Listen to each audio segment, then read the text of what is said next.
Hello everyone, Rahul Mishra नाम है हमारा और आज का ये जो वीडियो रहेगा इसमें हम लोग 14 से लेकर 20 अक्टूबर तक की banking and financial awareness discuss करेंगे। अपने पिछले वीडियोस में हम लोगों ने 13 अक्टूबर तक की banking and financial awareness discuss कर लिया था। उससे आगे की चीज़ें हम लोग यहाँ पे आज ना डिस्कस करने जा रहे हैं, ठीक है ना।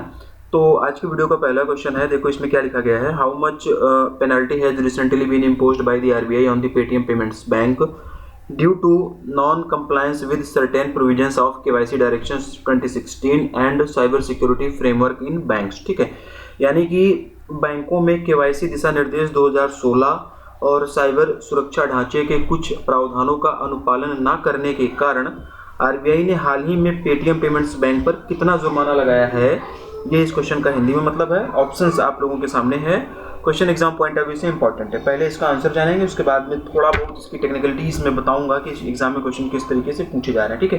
तो option number C is the right answer. 5.39 crore rupees का पेनाल्टी जो है आरबीआई के द्वारा पेटीएम पेमेंट्स बैंक पे लगाया गया है। और क्यों लगाया गया है ये इस क्वेश्चन में दे दिया गया है, ठीक है ना।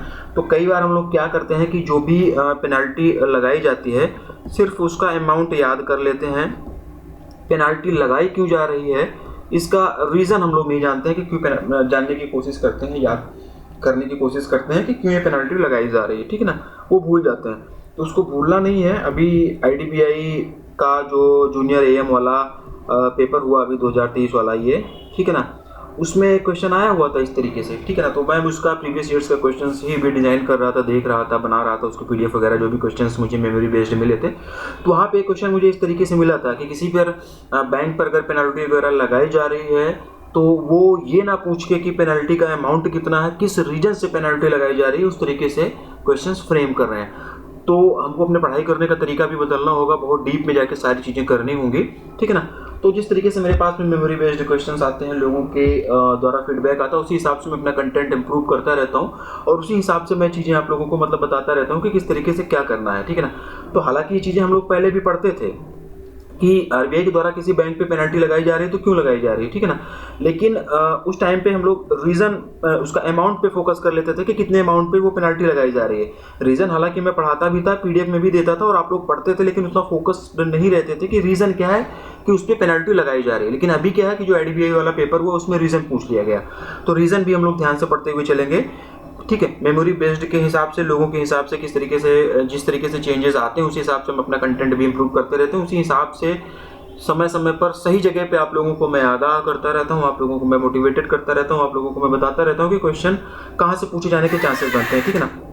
ठीक है, तो इसमें जो ये चीज़ें हैं, इसमें ये हो जाएगा कि इसमें जो पेटीएम पेमेंट बैंक पे ये पेनल्टी आरबीआई के द्वारा लगाई गई, क्यों लगाई गई, तो उसके लिए बताया गया कि केवाईसी डायरेक्शन जो 2016 का है उसका जो भी उसके डायरेक्शन है उसका पालन पेटीएम पेमेंट बैंक सही तरीके से नहीं कर रहा था। दूसरा जो है वो साइबर सिक्योरिटी फ्रेमवर्क जो है बैंकों के लिए, पेटीएम पेमेंट बैंक उसका भी पालन नहीं सही से कर रहा था। तो इस वजह से आरबीआई ने पेटीएम पेमेंट बैंक पे 5.39 करोड़ रुपए की पेनल्टी लगा दी गई, ठीक है। तो ये चीज़ आप लोग ध्यान रखना, क्यों लगाया गया है, किसके द्वारा लगाया गया है, किसने लगाया गया है, कितने अमाउंट का लगाया गया, ये सारी चीज़ें आप लोग याद रखना।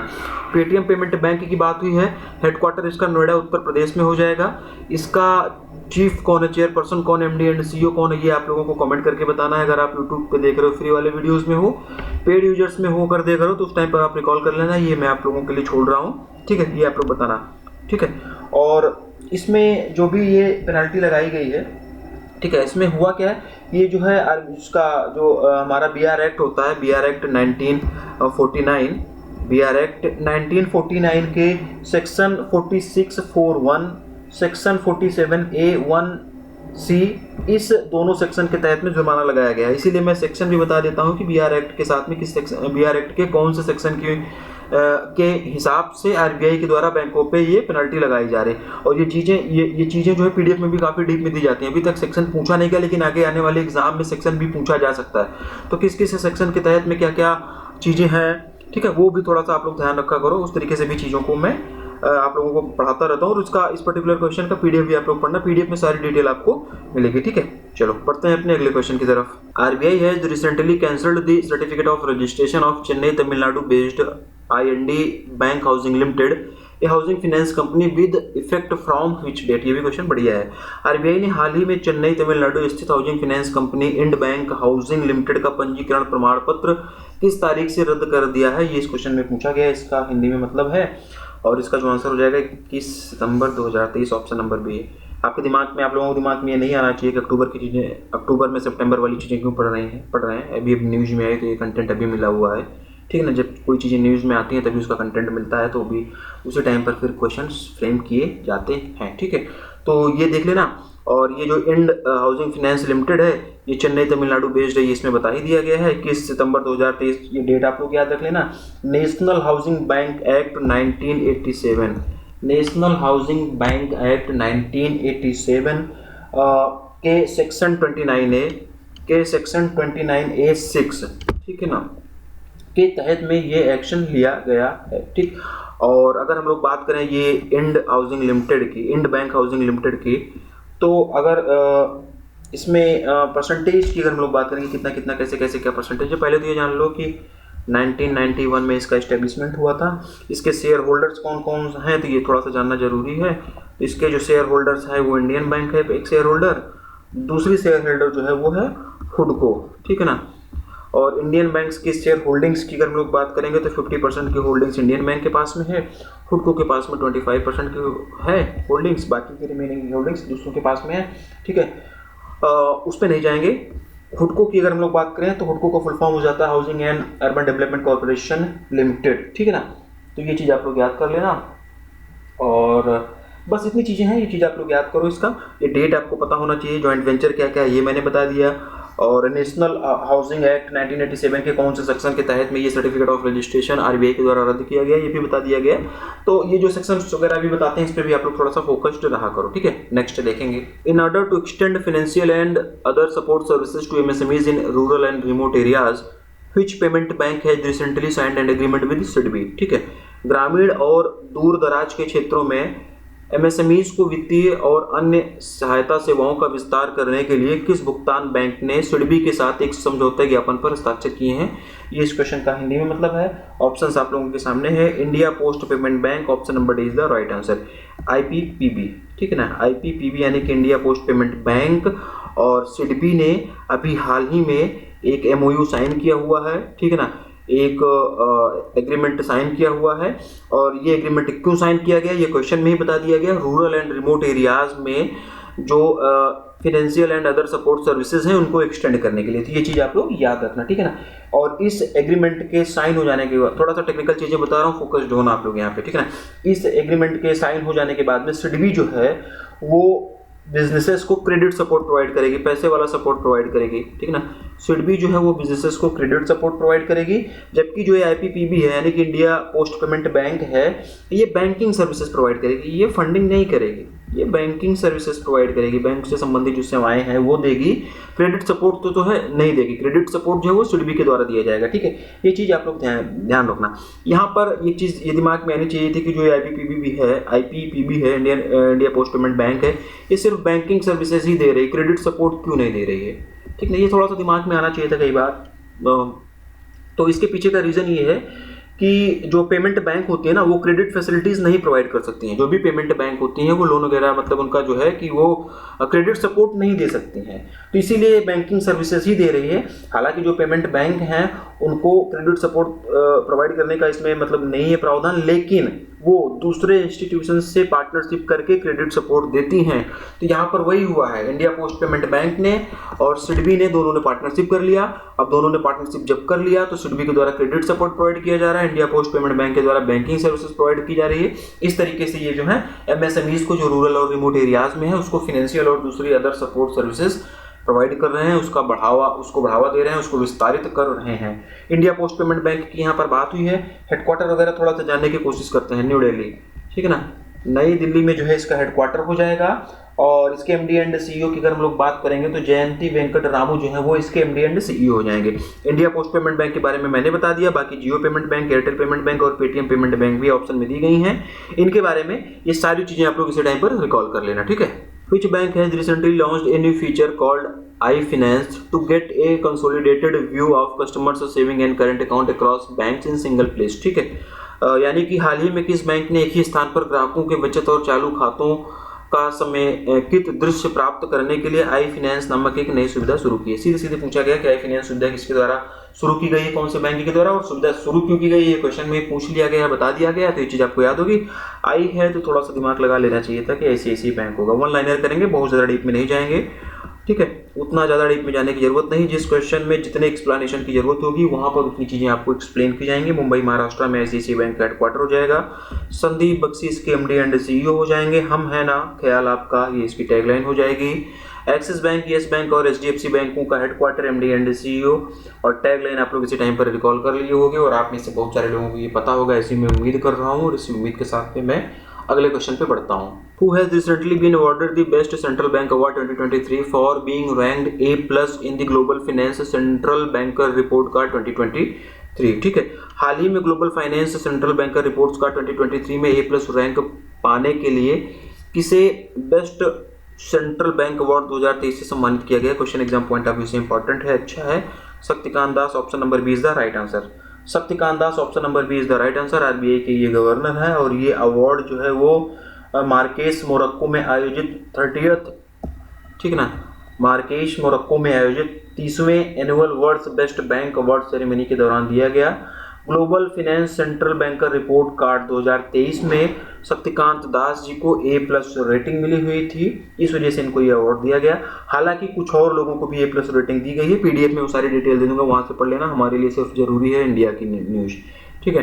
तो Shaktikanta Das option number B is the right answer. Next, in order to build quality infrastructure and services in the peri urban areas of Ahmedabad Gujarat to control urban sprawl, how much loan has recently been approved by the Asian Development Bank? यानी कि शहरी फैलाव को नियंत्रित करने के लिए अहमदाबाद गुजरात के पेरी शहरी क्षेत्रों में गुणवत्तापूर्ण बुनियादी ढांचे और सेवाओं के निर्माण के लिए एशियाई विकास बैंक ने हाल ही में कितना ऋण स्वीकृत किया है? ये इस क्वेश्चन का हिंदी में मतलब है। ऑप्शंस आप लोगों के सामने दिए गए हैं और इसका जो आंसर हो जाएगा 181 मिलियन USD, ठीक है ना। लोन किसके द्वारा दिया गया, क्यों दिया गया, कितना दिया गया, ये सारी चीजें याद करनी होती हैं। ADB एशियन डेवलपमेंट बैंक के द्वारा दिया गया 181 मिलियन USD का अमाउंट है, इतना दिया गया। और क्यों दिया गया, ये क्वेश्चन में ही फ्रेमिंग में ही पूछ लिया कि इस लोन अमाउंट का, इस पैसे का उपयोग क्या होगा। इतनी चीजें आप लोगों को याद करनी होती हैं। Asian Development bank Manila Philippines में इसका हेडक्वार्टर, मसात्सुगु असाकावा ये इसके प्रेसिडेंट हो जाएंगे, ठीक है। नेक्स्ट देखेंगे, which bank has recently become the first Russian bank to register with SEBI as a foreign portfolio investor for a category 1 FPI licence? Question बढ़िया है, ठीक है ना। कौन सा बैंक हाल ही में श्रेणी 1 FPI लाइसेंस के लिए विदेशी पोर्टफोलियो निवेशक के रूप में सेबी के साथ पंजीकरण करने वाला पहला रूसी बैंक बन गया? क्वेश्चन इसलिए भी इंपॉर्टेंट बन जाता है क्योंकि ये पहला रूसी बैंक है जो कि सेबी के साथ में रजिस्टर्ड कर रहा है कैटेगरी 1 FPI लाइसेंस के लिए, ठीक है ना। तो ये चीज इसलिए भी इंपॉर्टेंट बनती है, तो ये चीज आप लोग ध्यान रखना, ठीक है। मैं बोला ना कि इस क्वेश्चन में जितनी एक्सप्लेनेशन की जरूरत होगी उतनी चीजें आप लोगों को बताई जाएंगी। तो ऑप्शन नंबर C, ठीक है ना, स्बेर बैंक, ठीक है। इसका प्रोनाउंसिएशन कुछ ही तरीके से भी आप कर सकते हो, ठीक है ना। इसका प्रोनाउंसिएशन आप लोग किसी भी तरीके से कर सकते हो, ठीक है। ऑप्शन नंबर C जो है वो इसका आंसर हो जाएगा, स्बर बैंक, ठीक है ना। इसको अलग अलग करके भी कर सकते हो, किसी भी तरीके से कर सकते हो, स्बर बैंक या कुछ भी कर सकते हो। तो ये पहला है, इसका आंसर आप लोग जान लो, ठीक है ना। पहला रशियन बैंक है ये जो सेबी में as a foreign portfolio investor के लिए कैटेगरी 1 FPI लाइसेंस के लिए रजिस्टर्ड किया हुआ है, ठीक है ना। फॉरेन पोर्टफोलियो इन्वेस्टमेंट की अगर हम लोग बात करें तो बेसिकली ये फॉरेन फाइनेंशियल एसेट्स में ही इसमें डील होती है, मतलब कि जो परचेज वगैरह इसमें होती है वो फॉरेन एसेट्स की होती है, ठीक है ना। जैसे किसकी परचेज हो सकती है इसमें, जैसे कि म्यूचुअल फंड्स की हो सकती है, डेरिवेटिव्स की हो सकती है, इक्विटी बॉन्ड्स की हो सकती है, ठीक है ना। इन सारी चीज़ों की इसमें हो सकती है। थोड़ा सा टेक्निकलिटी इस पे और जाते हैं, ठीक है ना। पेपर का लेवल बढ़ रहा है, चीज़ें बदल रही हैं, तो थोड़ा सा उसी हिसाब से हम लोग टेक्निकलिटी इस पर हम लोग और जाएंगे। कैटेगरी 1 FPI लाइसेंस, ठीक है, कैटेगरी 1 FPI लाइसेंस, थोड़ा सा इसको हम लोग जानते हैं।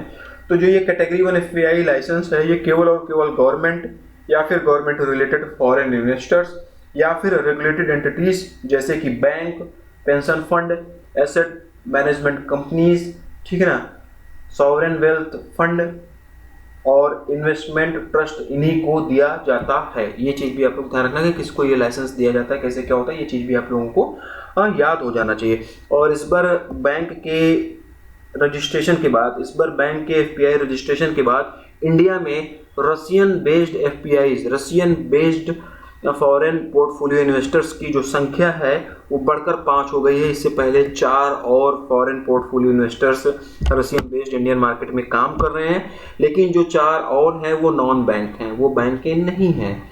इसीलिए इसमें क्या पूछा गया है कि फर्स्ट रशियन बैंक, तो ये पहली रशियन बैंक है, ठीक है ना। तो जो 4 हैं वो नॉन बैंक हैं, अब ये जो है पहली रशियन बैंक है, इसलिए क्वेश्चन इंपॉर्टेंट बन जाता है, ठीक है। तो ये चीज़ आप लोग याद रखना, क्वेश्चन अच्छा था एग्जाम पॉइंट ऑफ व्यू से। तो मैक्सिमम पॉसिबल एग्जाम ओरिएंटेड चीजें यहाँ पे आप लोगों को पढ़ाई गई, ठीक है। आगे बढ़ते हैं। Bharti group entered into a bidding agreement with its joint venture partner AXA to acquire AXA's how much percentage stake in Bharti AXA life insurance. Question बढ़िया है, एक्विजिशन और मर्जर से क्वेश्चंस पूछे जाते रहे हैं। भारतीय ग्रुप ने भारतीय एक्सा लाइफ इंश्योरेंस में एक्सा की कितनी प्रतिशत हिस्सेदारी हासिल करने के लिए अपने संयुक्त उद्यम भागीदार एक्सा के साथ में एक बाध्यकारी समझौता किया हुआ है, ठीक है ना, बाइंडिंग एग्रीमेंट, ठीक है ना। तो ऑप्शंस आप लोगों के सामने दिए गए हैं और इसका जो आंसर हो जाएगा 49%। क्वेश्चन को थोड़ा सा एक्सटेंड करते हैं। क्वेश्चन को एक्सटेंड कर रहे हैं तो उससे पहले हम लोग ये जान लेते हैं कि भारतीय एक्सा लाइफ इंश्योरेंस के बारे में थोड़ा सा चीज़ों को हम लोग समझते हैं। भारतीय एक्सा लाइफ इंश्योरेंस ये जॉइंट वेंचर है, पहले कई बार मैंने पढ़ाया हुआ है। और ये जो जॉइंट वेंचर है 2006 में ये फॉर्म हुआ था, 2006 में इसको ये जॉइंट वेंचर बनाया गया था। किसका किसका जॉइंट वेंचर है ये भी मैं लिख दे रहा हूँ, ठीक है ना। भारतीय ग्रुप का है और एक्सा का, और एक्सा जो है वो पेरिस बेस्ड इंश्योरेंस है, इंश्योरेंस कंपनी है, इंश्योरेंस फर्म है, ठीक है। एक्सा ग्रुप जो है वो पेरिस बेस्ड इंश्योरेंस वो है, ठीक है, कंपनी है। भारतीय ग्रुप की अगर हम लोग बात करें, भारतीय ग्रुप की अगर हम लोग बात करें, भारतीय एयरटेल वाला जो है 51% की हिस्सेदारी इसके पास में है, इसके पास में 49% की हिस्सेदारी है। 49% की हिस्सेदारी इसके पास में, भारतीय ग्रुप के पास में 51% की हिस्सेदारी किसमें, भारतीय एक्सा लाइफ इंश्योरेंस में।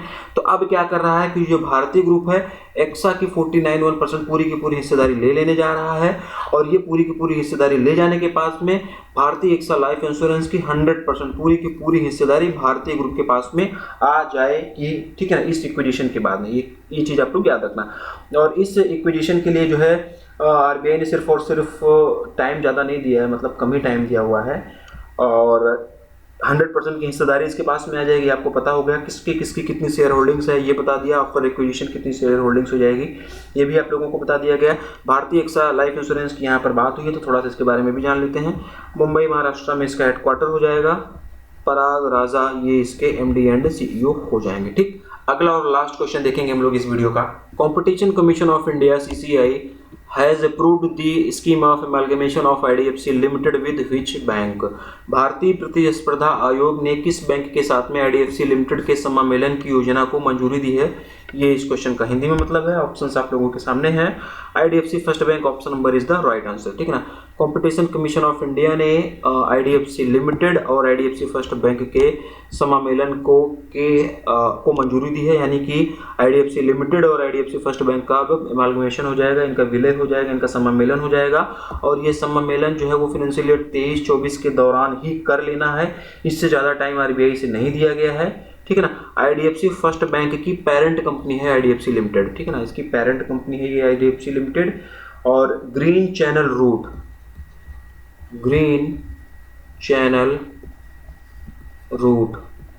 ठीक है ना, ग्रीन चैनल रूट से ये मर्जर और एक्विजिशन मतलब इन दोनों का होता है। ग्रीन चैनल रूट के बारे में बहुत डीप में नहीं जाएंगे, बेसिकली ये जान लो, अगर हमको फास्ट तरीके से, तेजी से, फास्ट ट्रैक तरीके से किसी भी मतलब बैंकों का मर्जर या एक्विजिशन करना होता है तो ग्रीन चैनल रूट के थ्रू जो है ये सारी चीज़ें की जाती है, ठीक है ना। तो IDFC first bank option number is the right answer.